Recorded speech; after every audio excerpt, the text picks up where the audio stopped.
ya Tuhan Allah Bapa kami, atas kasih setia-Mu, penyertaan-Mu, kemurahan-Mu, kebaikan-Mu, karya-Mu yang ajaib, yang sungguh luar biasa dalam hidup kami. Hati kami terpaut kepada-Mu, dan pada saat ini ya Tuhan, di hadapan-Mu kami berdiri memohon urapan-Mu yang baru. Penuhilah kami dengan Roh-Mu yang kudus, agar kami ya Tuhan, yang saat ini siap untuk mendengar firman Tuhan, kami dapat mengerti firman Tuhan yang akan kami baca, kami dengarkan, kami renungkan bersama-sama. Biarlah Roh Kudus yang memberikan penerangan khusus dan hikmat kepada kami, secara khusus melalui hamba-Mu ya Tuhan, supaya firman Tuhan itu membangun kami. Terima kasih ya Tuhan, berbicaralah kepada kami. Kami siap mendengar. Hanya di dalam nama Tuhan Yesus Kristus kami berdoa. Haleluya. Amin. Selamat pagi, Shalom. Shalom. Saudara-saudara dikasih Tuhan, kita bersama-sama membaca firman Tuhan pada pagi hari ini. Kita belajar. Judul renungan kita, khotbah saya pada hari ini adalah ujian iman. Saudara-saudara, tentunya kita menyadari masih berada di dalam situasi yang cukup berat dalam kehidupan kita akhir-akhir ini. Dan kita bersyukur kita bisa memasuki menjelang akhir tahun 2020, boleh dikatakan 9 bulan penuh sejak bulan Maret kita melewati masa-masa sulit, dan ini merupakan ujian iman bagi kita. Saudara,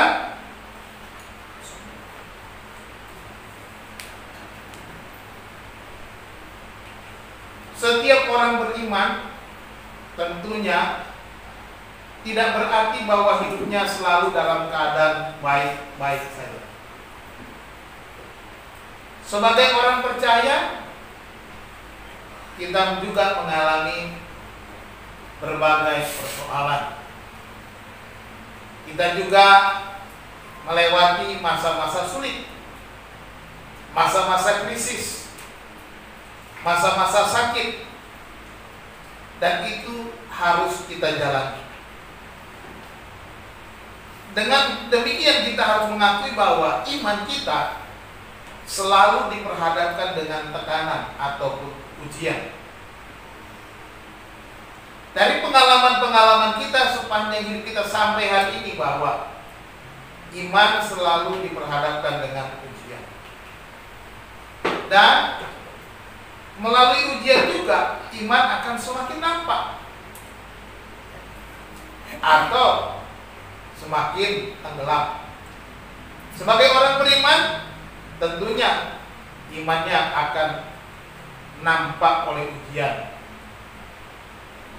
Oleh sebab itu jangan pernah menyerah ketika ujian itu datang. Ya, ini kalau tulisannya salah, itu tipe. Dan kalau di komputer, kalau kita tulis datang itu tetap aja dating, jadi harus diubah.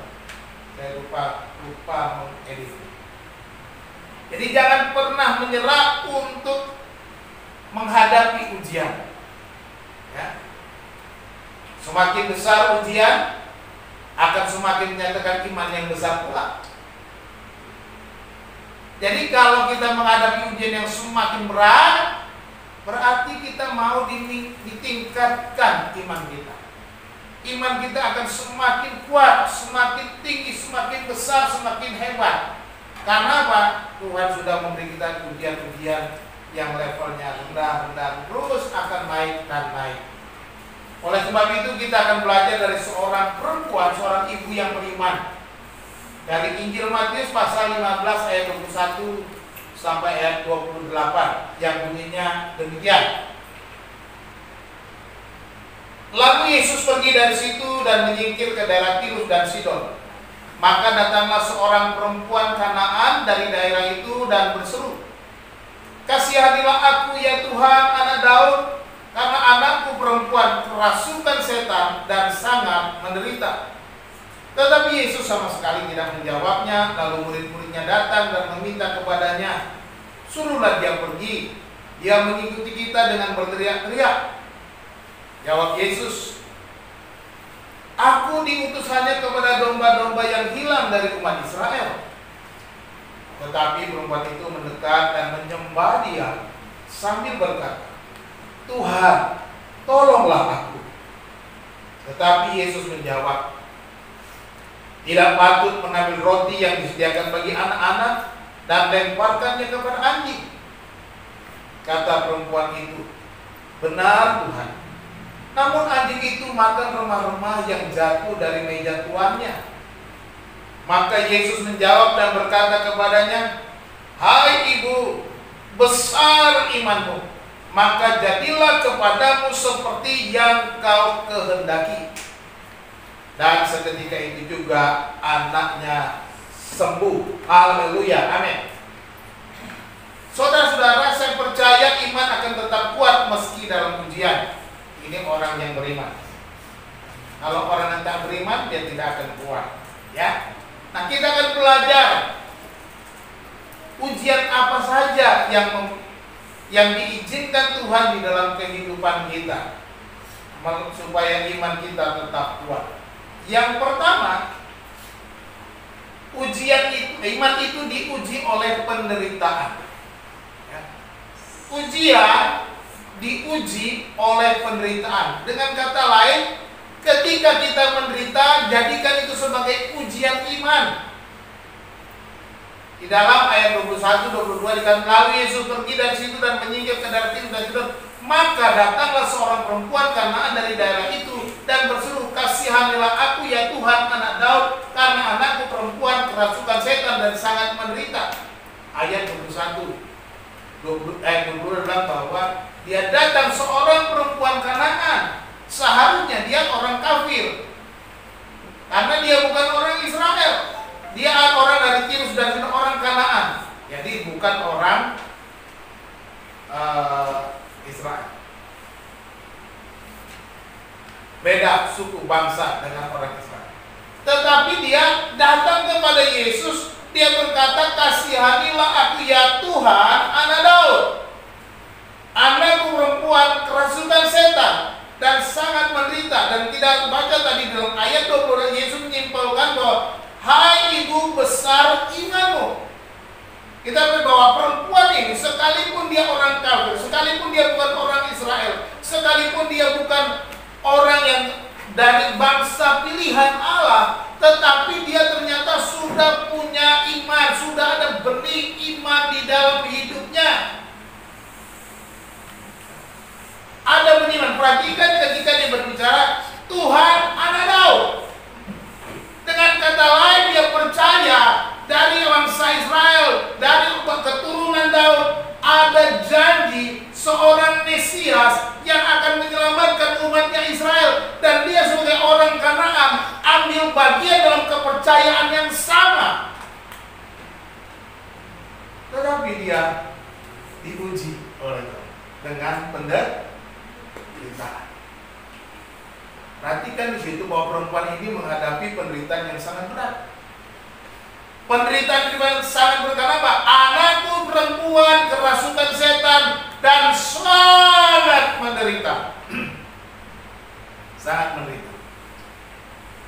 Luar biasa. Kerasukan setan, menderita.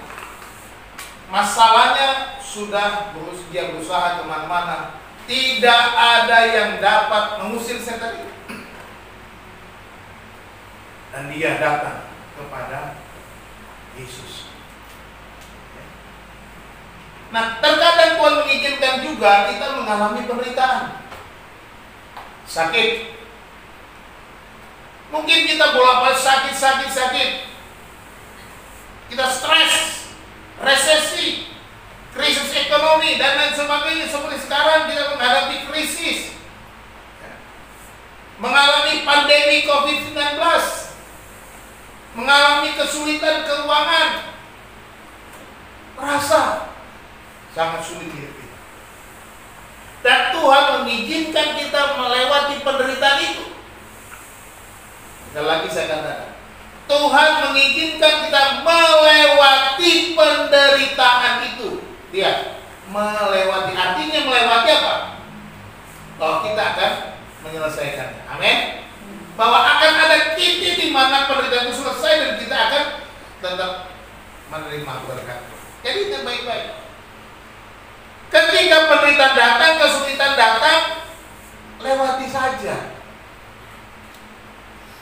Jangan menyalahkan siapapun, jangan merasa Tuhan membencimu, Tuhan menghukummu, Tuhan segala macam. Saya pernah baca status di media sosial. Ketika ada seorang teman dia bilang, rupanya dia mengalami sakit. Dia tulis statusnya, ya Tuhan, apakah salahku dan dosaku sehingga aku harus menderita? Kok mesti tanya salahku dan dosaku, mesti tulis dia. Saudara-saudara, nggak perlu tanya. Seolah-olah kalau kau menderita itu karena dosamu, karena kesalahanmu, dan aku kan nggak ada dosa. Seolah-olah bilang begitu. Tuhan, aku nggak bersalah, aku nggak berdosa, kenapa aku harus menderita? Sorry. Dosamu adalah ketika kau sombong aja. Ketika menderita udah nyalahkan Tuhan, nanya Tuhan. Seolah-olah kau tidak berdosa, tidak bersalah. Ya. Kita lihat perempuan ini apa yang dia lakukan ketika dia menderita, ketika dia sangat berat dalam penderitaannya. Yang pertama, datang kepada Tuhan. Ya. Ini yang penting. Kita harus datang kepada siapa? Tuhan. Perempuan ini, dia seorang Kanaan. Dia bukan orang Israel. Orang Israel, orang Kanaan itu bagian orang kafir. Tetapi dia datang kepada Tuhan. Dia berkata, ya Tuhan, anak Daud. Ini sesuatu yang luar biasa. Perkataan anak Daud ini berarti pengakuannya akan kedatangan keturunan Daud sebagai Mesias yang akan membebaskan bangsa Israel. Dia sebagai orang Kanaan mau menyerahkan dirinya menjadi bagian yang percaya kedatangan Mesias itu. Dan itu adalah Tuhan sendiri. Menurut Taurat Tuhan, menurut kitab para nabi, anak Daud yang datang itu adalah Mesias, itu adalah Tuhan sendiri yang menyelamatkan. Dikatakan, ya Tuhan, anak Daud, kasihanilah aku. Bagaimana dengan kita? Kita sekarang adalah orang dari bangsa-bangsa lain yang percaya kepada Tuhan. Oleh karena Yesus Kristus sudah menebus kita, menyelamatkan kita, dan kita percaya oleh pemberitaan Injil keselamatan itu. Kita yang berkata, Yesus itu Tuhan dan Juru Selamatku. Ketika kita menghadapi penderitaan, itu adalah sebuah ujian. Dan ketika kita diuji, kita harus datang kepada Tuhan. Bukan malah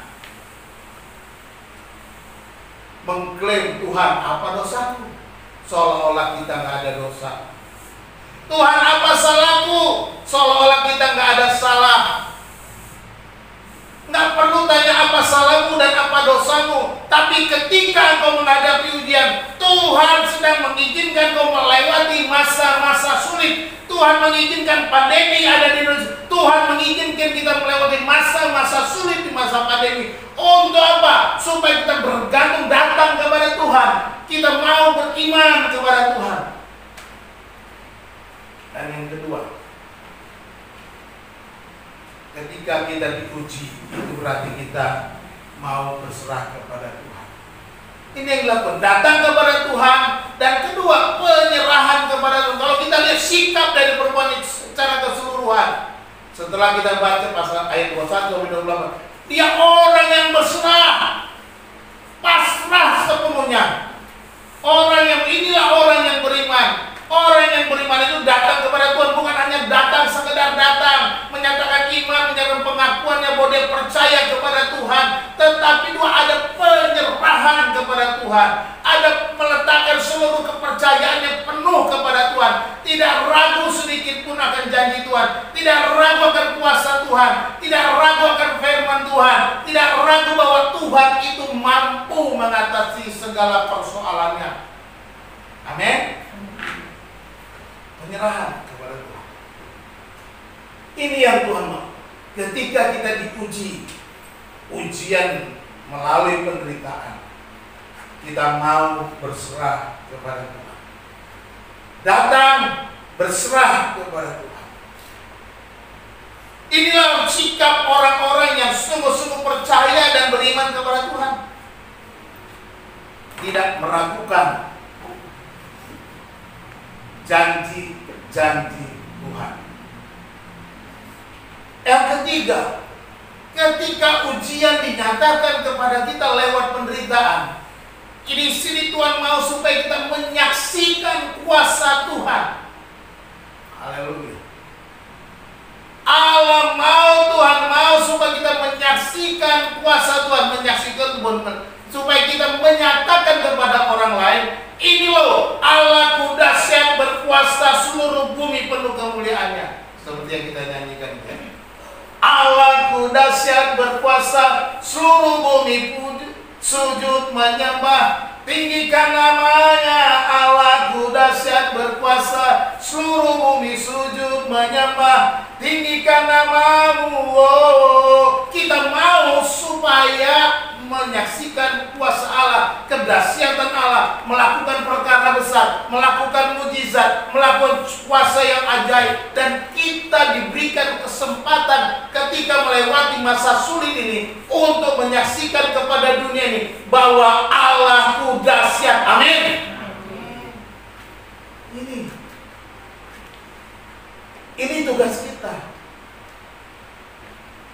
Saksikan kepada keluargamu, saksikan kepada teman-teman dan sahabat-sahabatmu, saksikan kepada orang-orang di sekelilingmu bahwa Allahmu dahsyat, Allahmu berkuasa. Ketika engkau melewati masa-masa sulit, Tuhan memelihara hidupmu. Amin.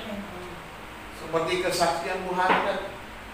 Bapak Ibu Saudara yang dikasihi Tuhan, pandemi COVID-19 ini tidak saya katakan bahwa tidak melanda hidup kami. Kami mengalaminya, kami mengalami kesulitan, tapi kami mau melewatinya dengan iman, dengan penuh percaya bahwa Tuhan tak pernah meninggalkan dan membiarkan kami.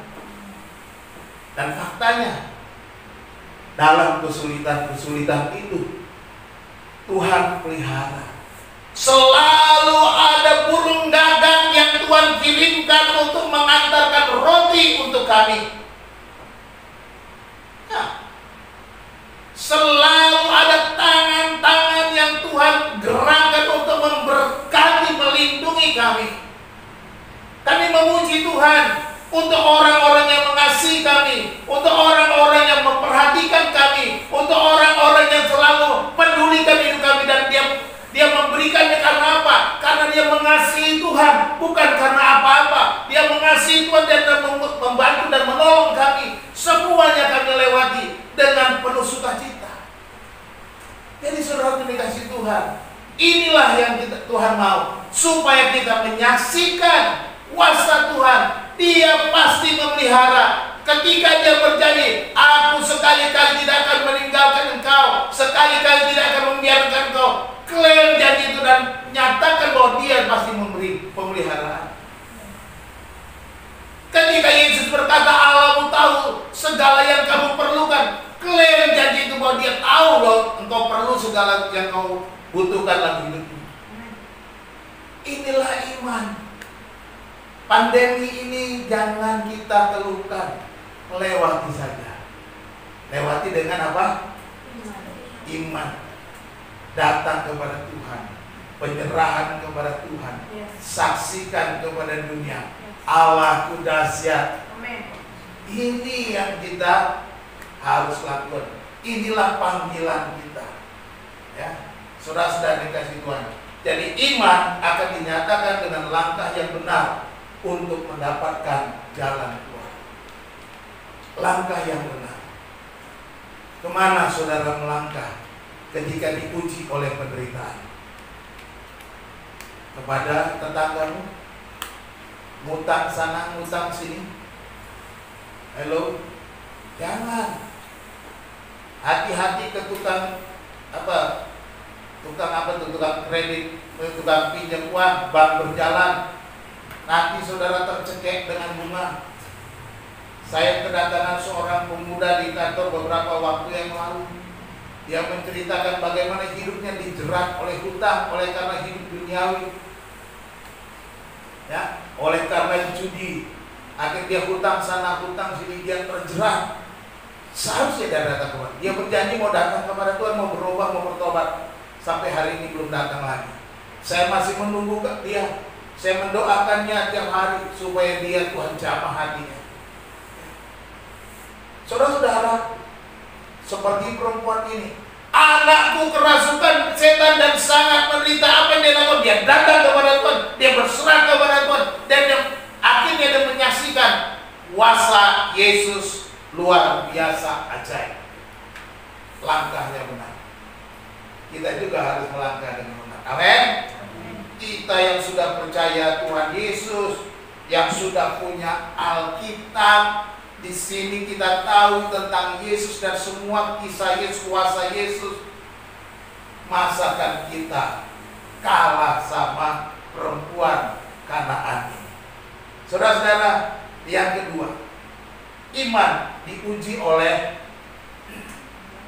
penolakan. Wow, rupanya tantangan yang dihadapi, tekanan yang dihadapi perempuan ini bukan hanya penderitaannya, bukan karena sakit, penyakit atau kerasukan setan yang diderita oleh anaknya sehingga dia juga ikut menderita. Penderitaan anak adalah penderitaan seorang ibu. Dia merasakan tekanan yang berat bagaimana menolong anaknya. Tetapi ketika dia datang kepada Yesus, ayat 23, tetapi Yesus sama sekali tidak menjawabnya. Yesus seolah-olah cuek, tidak peduli, berjalan saja, lalu saja dari. Lalu apa namanya? Murid-muridnya datang dan meminta kepadanya, kepada Yesus. Murid-muridnya bilang kepada Yesus, suruhlah ia pergi. Yang mengikuti kita dengan berteriak-teriak. Rupanya para murid mulai pusing dengan keributan perempuan yang teriak-teriak. Rupanya perempuan itu, Yesus anak Daud, Tuhan anak Daud, kasihanilah aku. Tuhan anak, bolak-balik ngomong teriak-teriak sepanjang jalan. Tolonglah Tuhan, kasihanilah aku Tuhan, anakku kerasukan setan, sangat menderita, bolak-balik ngomong. Murid-muridnya mulai berisik banget nih perempuan. Dan Yesus lihat orang murid cuek-cuek aja. Lalu murid-murid berani bilang, suruh dia pergi aja, berisik banget mengganggu perjalanan kita. Dan itu lihat respon Yesus. Seolah-olah Yesus mengikuti saran murid-muridnya. Ya, saya katakan seolah-olah. Karena ini sebenarnya cara Yesus untuk menguji iman perempuan ini dengan penolakan. Aku diutus hanya kepada domba-domba yang hilang dari umat Israel. Yesus bilang, kamu orang kafir. Dengan kata yang gitu ya. Yesus bilang, aku ini khusus untuk domba-domba Israel, bukan untuk orang Kanaan. Aku datang untuk bangsa Israel, bukan untuk orang kafir. Ayat 25, tetapi perempuan itu mendekat dan apa? Menyembah. Luar biasa. Perempuan itu mendekat dan menyembah sambil berkata, Tuhan, tolonglah aku. Perhatikan di sini bahwa perempuan ini mengalami penolakan. Perempuan karena tidak begitu saja dengan mudah mengalami mujizat dan pertolongan, namun masih diuji oleh penolakan dari para murid, dan Yesus pun seolah-olah juga menolak. Perhatikan. Mungkin ketika kita menjadi orang percaya, menjadi orang Kristen, orang bilang, percuma lu jadi orang Kristen. Tahu nggak? Jadi orang Kristen kalau matinya itu dipenteng. Nanti si Pedi pulang kampung udah pernah dengar ngomong gitu, udah pernah bilang. Saya ingat waktu pelayanan di Jawa Tengah dulu di Yogyakarta. Anak-anak sekolah minggu saya diejek-ejek sama teman-temannya. Wong Kristen matinya dipenteng. Dipenteng itu apa buahnya? Disalibkan, digantung. Jadi hati-hati. Ini penolakan. Mengambil langkah percaya kadang-kadang kita ditolak. Kita ditolak oleh keluarga, kita ditolak oleh teman, kita ditolak oleh sahabat, ditolak oleh bos kita, ditolak oleh banyak orang. Ketika kita menyatakan iman, sok lu, apa memang, sok alim lu, ya, kadang-kadang kita bisa saja mengalami penolakan. Atau juga mungkin kita sudah terlalu banyak menderita, lalu kita sudah berdoa, terlalu lama berdoa, terlalu panjang waktu kita berdoa. Hari lepas hari kita lewati, berhari-hari, berminggu-minggu, berbulan-bulan, bertahun-tahun, kita masih berdoa untuk hal yang sama, dan kita seolah-olah Tuhan tidak peduli, seolah-olah Tuhan berdiam diri, seolah-olah Tuhan tidak mau menolong kita, seolah-olah ini adalah sebuah penolakan dari Tuhan. Pernahkah saudara mengalami hal yang sama? Ya. Saudaraku yang dikasih Tuhan, ketika Tuhan seolah-olah berdiam diri, bukan berarti Tuhan menolak saudara. Katakan amin. Ketika Tuhan belum menjawab doa saudara, bukan berarti Tuhan menolak saudara. Katakan amin. Ketika Tuhan seolah-olah tidak peduli dengan hidupmu dan membiarkan engkau terus mengalami penderitaan yang sama, bukan berarti Tuhan menolak engkau. Apa yang Tuhan mau? Tuhan mengajarkan kita supaya kita tidak jemu-jemu berdoa. Ya. Jangan pernah putus asa saat doamu belum dijawab, seolah-olah ditolak oleh Tuhan. Tuhan Yesus mengajarkan jangan engkau jemu-jemu untuk berdoa. Dia mengajarkan tentang seorang perempuan datang kepada seorang hakim yang lalim. Dia datang seorang perempuan kepada Pak Hakim, tolonglah perkaraku supaya aku bisa menang. Pak Hakim melihat orang miskin begini, bagaimana gua nolong tak dibayar, ya kan? Tetapi perempuan ini bolak-balik datang. Pak Hakim, tolonglah perkaraku, belalah aku, tolonglah aku. Karena dia bolak-balik terus menerus, akhirnya pagi daripada ini perempuan bikin ribut terus dan aku lama-lama jangan-jangan dia menyerang aku, biar aja aku selesaikan perkara. Begitu diselesaikan, selesai. Perempuan itu nggak ada lagi. Yesus bilang, camkanlah apa yang dilakukan hakim yang lalim. Hakim yang lalim saja bisa akhirnya mengambil keputusan untuk menolong. Apalagi Bapakmu yang di surga, Bapakku yang baik itu. Dia akan menolong tanpa mengulur-ulur waktu. Amin. Kau Bapa yang baik, selalu besertaku. Setiap detik, setiap waktu, Kau perhatikanku. Percayalah, Dia selalu memperhatikan engkau. Dia selalu menampung air matamu di kirbatnya. Ada dikatakan firman Tuhan, doa-doa orang boleh ditampung dalam kirbatnya. Jangan putus asa ketika doamu seolah belum dijawab oleh Tuhan, ketika doamu belum dikabulkan oleh Tuhan, ketika doamu seolah terlalu panjang. Tetapi ingatlah, Tuhan mengizinkan waktunya itu terlalu panjang supaya kita melihat kuasa yang lebih hebat. Ya, jangan pernah putus asa, jangan pernah menyerah berharap kepada Tuhan. Perempuan ini tidak menyerah. Ketika Yesus berkata, aku datang, aku diutus untuk domba-domba Israel yang hilang. Dan perempuan ini mendekat. Perempuan ini datang mendekat kepada Yesus dan tidak berhenti untuk mendekat kepada Yesus, tetapi dia menyembah kepada Yesus. Dia berkata, Tuhan, kasihanilah. Luar biasa. Perempuan ini mengambil waktu dan berharap kepada Tuhan dengan cara yang baik, dengan cara yang benar. Dia tidak pernah menyerah ketika ditolak, ketika diusir, ketika ketika dihalang-halangi, ketika dia mendapatkan ujian penolakan dari para murid, dia datang mendekat kepada Yesus dan menyembah.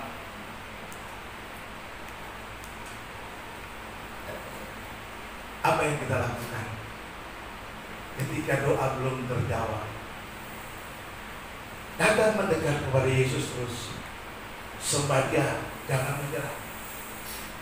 Agungkan Dia saja, sembah Dia, muliakan Dia, serahkan hidupmu sepenuhnya kepadanya. Jangan lagi engkau fokus kepada penderitaanmu, tapi datang untuk menyembah kepada Tuhan sebagai satu-satunya penolongmu. Sembah Dia. Kita melihat di sini bahwa penolakan orang lain, ya, bisa saja kita disalahkan, dihakimi, dan lain-lain. Ini adalah ujian bagi kita. Penolakan adalah ujian. Penderitaan adalah ujian. Penolakan adalah ujian, supaya kita semakin dekat dan menyembah Tuhan. Amin. Ketika kita ditolak, apakah kita akan mengakui, ya malu gue jadi orang Kristen, gue mau ikut duniawi lagi. Malu aku jadi orang Kristen, aku mau hidup duniawi lagi, aku mau ikut cara-cara mereka. Enggak, kalau aku ikut Tuhan dibilang enggak gaul, dibilang ikut Tuhan dibilang kuno, dibilang ikut Tuhan kau ketinggalan zaman. Aku mau ikut-ikutan. Kalau ikut-ikutan dunia, maka aku akan dibilang keren, aku bilang hebat, aku bangga. Oh, hati-hati, keliru. Lihatlah perempuan ini, ketika dia ditolak, dia mendekat dan menyembah Tuhan. Ketika engkau ditolak, disalahkan, dihakimi, makin dekat sama Tuhan dan sembah Dia. Amin. Sesungguhnya Tuhan tidak pernah menolak siapapun yang datang kepadanya. Matius 11 ayat 28, ayat yang terkenal. Isinya apa? Ada yang hafal? Marilah kepadaku semua yang letih lesu dan berbeban berat, aku akan memberikan kelegaan kepadamu. Aku akan memberikan rest, istirahat, kelegaan. Aku akan memberikan kamu masa-masa kelegaan. Yesus bilang, mari kepada gue, mari kepadaku semua orang-orang yang menderita, mari semua kepadaku orang-orang yang tertolak, mari semua orang-orang yang mengalami kesulitan, mari datanglah kepadaku orang yang letih, lesu, dan berbeban berat. Aku akan memberi kelegaan kepadamu. Janji Tuhan. Yesus tidak pernah menolak orang yang datang kepadanya. Perempuan Kanaan ini menjadi bukti. Ketika Yesus berkata kepada perempuan ini, aku datang diutus kepada anak domba-domba yang hilang dari Israel. Perempuan ini tidak bisa. Dan nyatanya Yesus berkata di dalam ayat 28, hai ibu, besar imanmu, luar biasa. Dan Yesus memuji. Ya. Jadi kita melihat bahwa iman diuji oleh penderita, iman diuji juga oleh penolakan, dan yang ketiga, iman diuji oleh keakuan kita. Ini seringkali saya ulang-ulang, ini penting keakuan ini. Rupanya Tuhan sedang berbicara kepada saya supaya kita menanggalkan ego kita, keakuan. Maka selalu saya ulang-ulang, ego, keakuan. Karena ego kita, keakuan kita menjadi penting, kunci penting untuk kita bisa beriman. Ya, ayat 26. Tetapi Yesus menjawab, tidak patut mengambil roti yang disediakan bagi anak-anak dan melemparkannya kepada anjing. Ketika perempuan ini mendekat dan menyembah, Tuhan tolonglah aku. Yesus bilang, nggak pantas ngasih roti disediakan untuk anak-anak dan melemparkannya kepada anjing. Kata perempuan itu, benar Tuhan. Namun anjing itu makan remah-remah yang jatuh dari meja tuannya. Yesus seolah-olah menggambarkan, aku ini datang kepada orang Israel ini anak-anak, dan kamu orang kafir golongannya anjing-anjing. Wah, kalau saudara bilang anjing tersinggung nggak? Tersinggung loh. Anjing loh, marah kita. Betul nggak? Enak aja dibilang anjing, enak aja gua dihina, enak aja gua direndahin. Ayat 27 bilang, benar Tuhan. Namun anjing itu makan remah. Benar Tuhan, Engkau gak apa-apa aku disebut anjing, tetapi aku bisa makan remah-remah yang jatuh dari meja Tuhan. Remah-remah roti cukup, rotinya untuk anak-anak, rotinya untuk Israel, tetapi remah-remahnya Tuhan itu cukup bagiku. Remah-remahnya Tuhan, aku memang seperti anjing, tetapi remah-remah itu akan menyelamatkan aku. Remah-remah itu akan menyembuhkan anakku. Remah-remah itu akan memberikan kelegaan kepadaku. Remah-remah itu akan memberikan jalan keluar bagi hidupku. Luar biasa. Perempuan ini tidak tersinggung. Perempuan ini tidak marah. Perempuan ini tidak menyalahkan Tuhan. Keakuan kita pun perlu diuji oleh Tuhan. Kalau keakuan kita menjadi lebih tinggi, kita lebih tinggi daripada Tuhan, maka kita akan mudah tersinggung, mudah marah, mudah mempersalahkan Tuhan dan lain sebagainya. Tapi perempuan ini, ketika dia disamakan dengan anjing, gak apa-apa. Yang penting remah-remahnya cukup bagiku. Haleluya. Dan ayat 28 bilang apa? Hai ibu, besar imanmu, jadilah seperti apa yang kau kehendaki, kata Tuhan. Haleluya. Jadi saudara yang dikasih Tuhan, iman diuji juga oleh keakuan kita. Ketika kita ego kita menjadi lebih tinggi, bagaimana iman kita bisa keakuan adalah sifat dasar manusia, ingin selalu dihormati dan ditinggikan. Ya. Nah, Yesus merendahkan perempuan Kanani, namun ia tidak menjadi marah dan terluka. Inilah kerendahan hati. Iman harus diikuti oleh kerendahan hati. Iman, orang yang beriman selalu makin rendah hati, semakin merunduk. Perempuan Kanani ini sudah dihina, tetapi dia merendahkan diri, dia tidak marah, dia tidak kecewa, dia tidak terluka sedikit pun dengan perkataan Yesus. Bagaimana dengan kita? Apakah kita sedikit-sedikit tersinggung, sedikit-sedikit kita terluka? Oh, kamu gak menghargai yang saya gak mau menghargai. Bagaimana? Ini keakuan. Orang yang beriman diuji oleh keakuan. Perempuan Kanani diuji. Apa yang kita belajar dari sini? Yang pertama dari perempuan ketika direndahkan dan tidak terluka, dia menerima dirinya apa adanya. Ini yang dilakukan. Ketika Yesus katakan dan menyamakan dia dengan anjing, benar Tuhan. Artinya dia menerima dirinya apa adanya. Dia tidak menyangkali dirinya, dikatakan seperti disamakan dengan seekor anjing. Jadi engkau harus menerima dirimu apa adanya. Dirimu jangan merasa aku begini. Apa dosamu Tuhan? Bukankah aku orang yang rajin ke gereja? Bukankah aku pelayan Tuhan? Jangan tanya dosa seolah-olah engkau tidak berbuat dosa. Nggak usah. Kalau engkau merasa berdosa, ya minta ampun saja. Kok nanya-nanya apa dosa aku? Sombong amat. Ya. Ya, kita semua manusia berdosa. Yang paling penting apa? Menerima diri. Menerima diri apa adanya. Terimalah dirimu apa adanya kamu. Jangan menjadi orang lain. Ya, jangan menjadi orang lain. Kok aku nggak begini? Kok aku begini? Kok begitu begini dan sebagainya.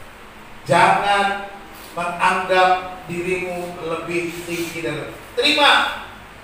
Yang kedua, perempuan ini sadar bahwa dia memerlukan pertolongan Tuhan. Orang yang mengakui kerendahan hati, orang yang memiliki kerendahan hati, menahan diri dari keakuannya, dia menyadari pertolongan Tuhan. Dia nggak ada apa-apa, lemah, makanya dia perlu pertolongan Tuhan. Nah, kalau kita merasa lemah lalu kita tersinggung, lalu salahkan Tuhan, berarti ngapain kita minta sama Tuhan? Kalau kita minta sama Tuhan berarti kita sadar bahwa kita perlu pertolongan Tuhan, kita lemah. Apa kata Tuhan? Suka-sukamu Tuhan lah, kan gitu ya. Suka-sukamu Tuhan, suka-sukamu Tuhan, suka-sukamu Tuhan, suka-sukamu Tuhan. Kalau suka-sukamu Tuhan, jangan engkau mengangkat diri, oh Tuhan, aku sudah begini, aku sudah begitu, dan lain sebagainya, dan lain sebagainya. Nah, kita perlu pertolongan Tuhan. Kalau perlu pertolongan Tuhan, rendahkan diri di hadapan Tuhan. Keakuanmu jangan ditonjolkan, jangan ditinggikan. Yang ketiga, perempuan sadar Tuhan mengenal dirinya lebih baik. Haleluya. Halo, ingat baik-baik. Tuhan mengenal engkau lebih baik daripada yang engkau kenal. Amin.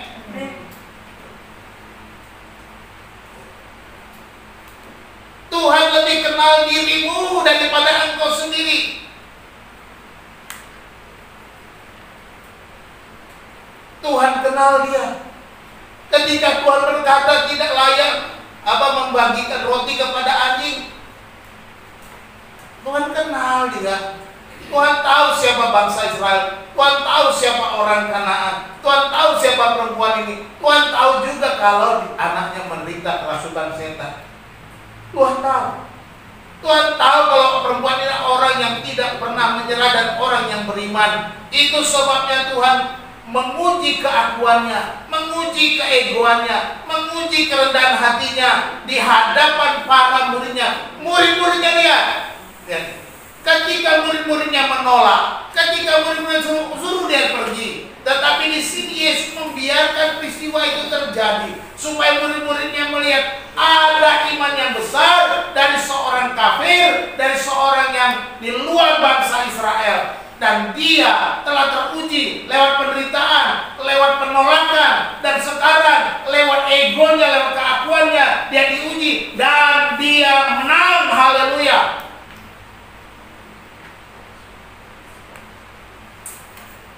Tuhan mengenal engkau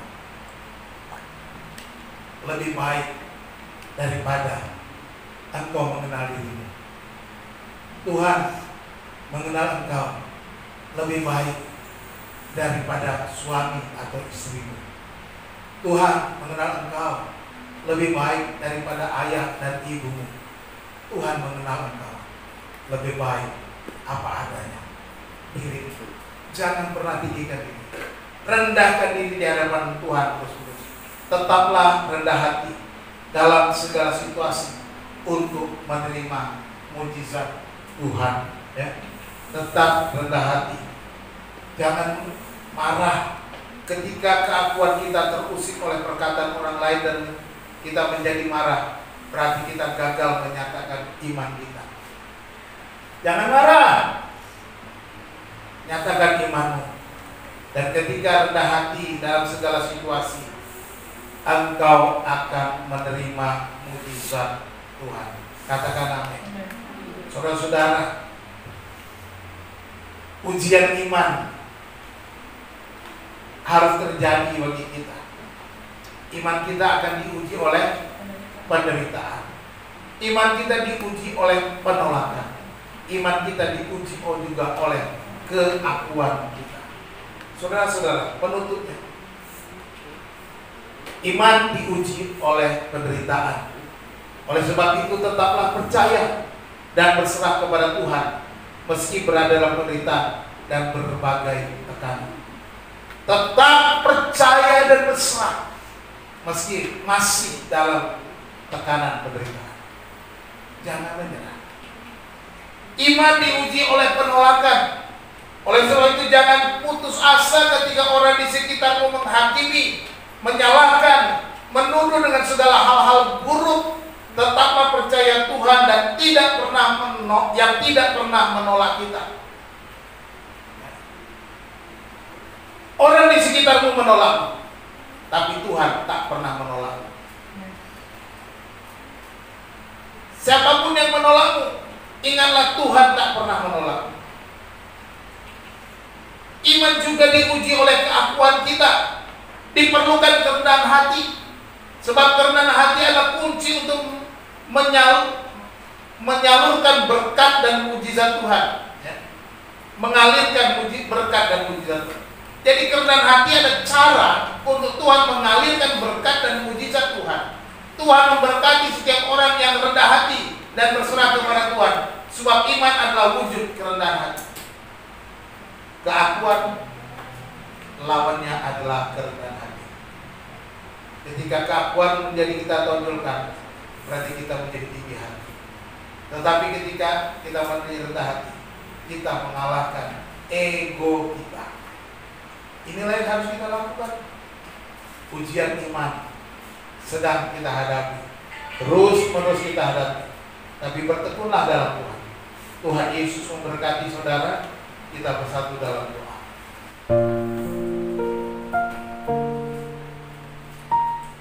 Allah Bapa kami yang di surga, kami bersyukur kepadamu dan berterima kasih oleh karena kasih setia Tuhan yang tak pernah meninggalkan dan membiarkan kami, oleh karena kebaikan dan kemurahan Tuhan yang menjamin hidup kami.